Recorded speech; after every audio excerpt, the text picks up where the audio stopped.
Bagaimana ketika market yang kita analisakan salah, itu yang paling penting. Kalau kita analisa marketnya betul, marketnya searah, itu bonus.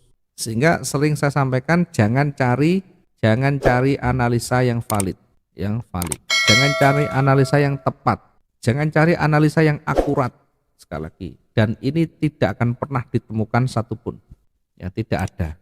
Kalaupun 1-2 kali kita masih sesuai, ya jangan berbangga dulu kita. Jangan berbangga dulu, kita hanya kebetulan saja, faktor kebetulan aja kita betul, kita tepat itu. Nah, akan lebih kuat, akan lebih betul-betul memahami ketika sudah banyak pengetahuan, sudah banyak pengalaman dengan recovery.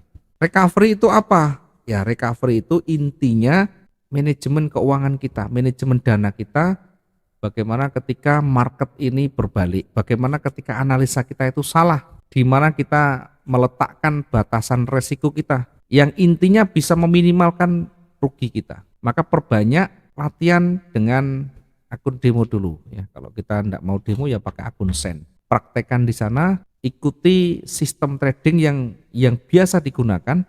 Jangan takut salah, karena salah itulah di situ nanti ada jalannya. Asal kita mau berusaha. Kalau kita tidak mau berusaha, salah kita biarkan ya terus begitu, tidak ada mau koreksi. Sekali lagi, yang ini tidak terlalu penting dan tidak akan pernah ada. Maka ketika kita analisa buy, marketnya naik, ketika kita sell, marketnya turun, dan kita profit, jangan tersenyum dulu. Karena itu bagian bisa jadi petaka awal kalau kita sering-sering tersenyum. Biasanya begitu, merasa kalau sudah bahkan 1 bulan berturut-turut bisa profit, yang ada itu merasa sudah di atas angin, bisa berjalan di atas angin. Artinya menyimpulkan dia sudah mampu dengan teknik dia, dengan sistem dia, makanya terlalu percaya diri ya, over confident atau percaya diri yang berlebihan, di mana kalau percaya diri sudah berlebihan nanti resiko bisa diabaikan.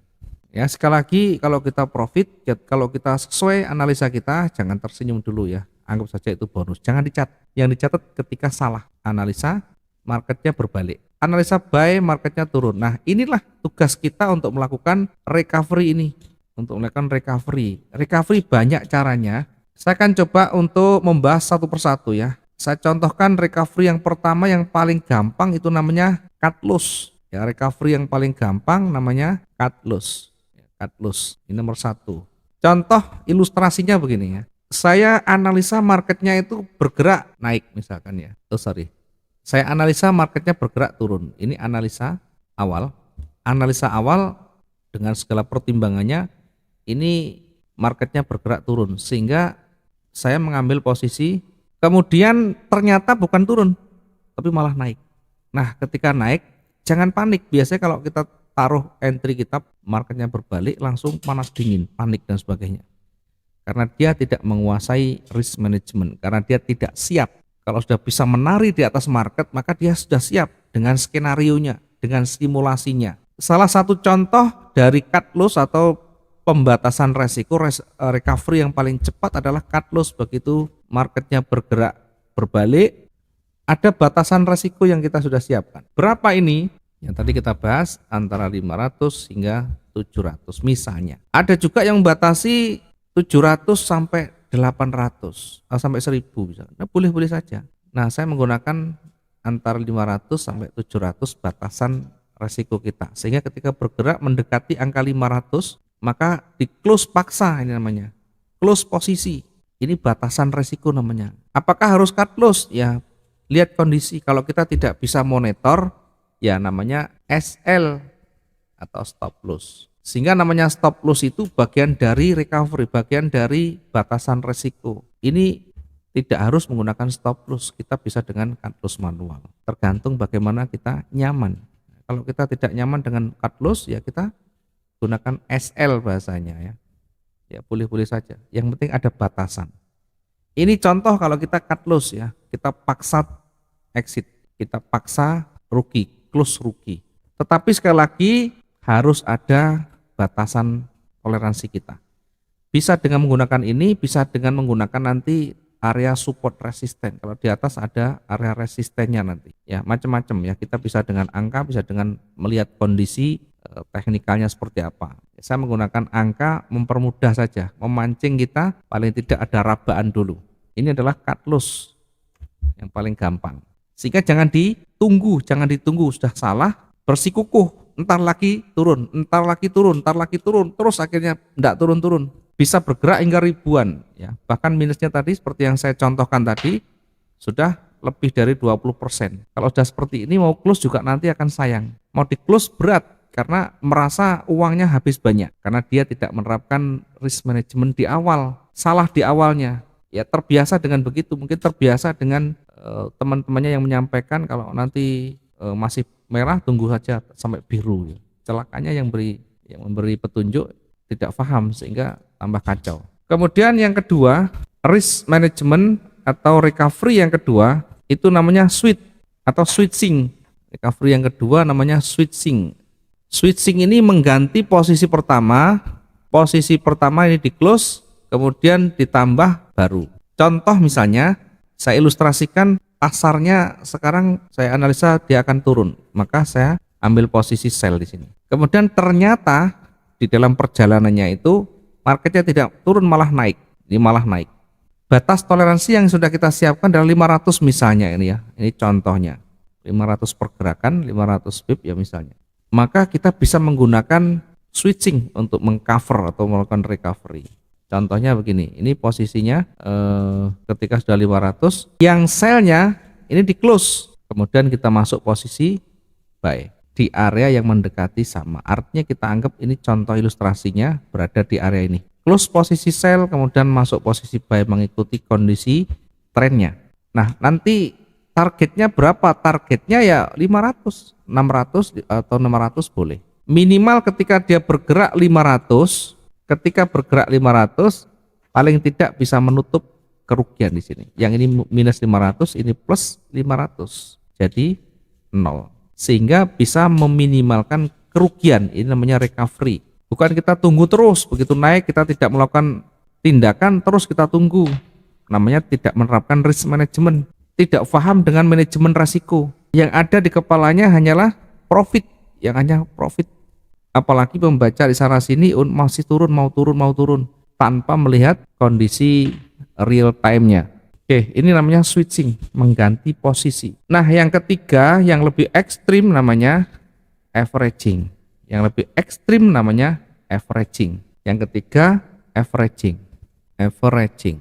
Ini lebih ekstrim lagi. Tetapi tentu ini membutuhkan latihan, membutuhkan skill. Ketika ini dikuasai, semuanya akan menjadi enak, semuanya akan menjadi mudah. Sulit itu kalau kita tidak paham, ya sulit itu kalau kita tidak memahami dan tidak punya pengalaman di sana. Ilustrasinya seperti apa? Contohnya, ketika saya analisa marketnya turun, saya ambil posisi sell. Begitu naik jangan panik sudah. Biasakan kita selalu recovery. Kita bisa menggunakan averaging seperti ini ya. Begitu naik 500, kita ambil posisi sell kembali, perhatikan ya. Menambah posisi dengan lot yang sama. Begitu naik kembali, kita mengambil posisi sell kembali. Ya tentu ini bukan hanya angka yang kita masukkan, tetapi ada pertimbangan teknikalnya. Misalnya ini masih berada di area retracement, masih berada di area koreksi dari tren turun yang panjang. Ya bisa saja, nanti kita tunggu koreksi, begitu koreksi, kemudian mulai turun. Kalau dia menyentuh sampai di sini, maka kita bisa profit. Kalau dia menyentuh sampai di sini, setidaknya bisa menutup kerugian kita. Karena yang di atas profit 500, yang di bawah minus 500 jadinya 0. Ya tentu harus dengan pertimbangan. Ketika nanti naik lagi bagaimana? Ketika naik lagi, maka yang paling jauh dari running itu kita hapus. Kita close paksa. Semakin dia menjauh, maka dikurangi. Kita tambah di atas, kita kurangi yang jauh. Ya, inilah pentingnya kita manajemen risiko, manajemen lotnya. Sehingga ketika lot maksimum kita adalah 0,25, ini tidak digunakan semuanya. Kita pecah 0,05, 0,03, 0,1 dan sebagainya. Atau kita bisa gunakan pending order averaging ya. Contoh misalkan begini ya, kita analisa marketnya turun, ambil posisi sell, ternyata naik. Nah naik ini tidak harus menunggu di batas toleransi kita 500 ya. Kita bisa melakukan pending order ketika dia bergerak misalkan 300, kita masuk buy stop. Kalau ini lot 0,1 misalkan, ini pakai 0,2. Namanya buy stop. Ya, buy stop bukan berarti kita naik sampai di sini, enggak. Begitu kita entry sell, langsung kita siapkan di atasnya itu 300 pip untuk kita buy stop. Langsung kita siapkan. Sehingga ketika nanti ternyata dia naik sedikit kemudian turun lagi, maka kita profit. Ketika dia naik kuat, jauh lebih kuat, tetap kita profit kalau dia naiknya kuat. Karena dia bergerak setengah sama saja. Ini kita balik modal.